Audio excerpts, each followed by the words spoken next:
name is Nicklen, and I'm a contributing photographer for National Geographic magazine. I wanted to go down in Antarctica and get in the water with as many leopard seals as I could.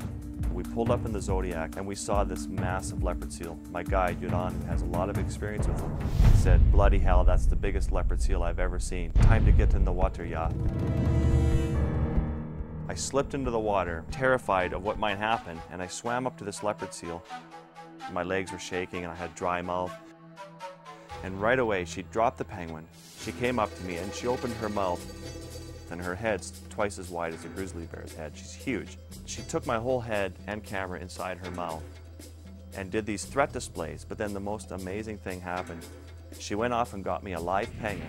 She came up and she started to feed me a penguin.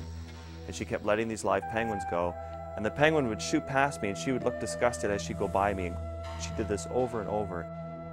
And then I think she realized that I was this useless predator in her ocean, probably going to starve to death. And I think she became quite panicked and she started to bring me weak penguins, then dead penguins. Then she showed me how to eat the penguins. She would offer me partially consumed penguins.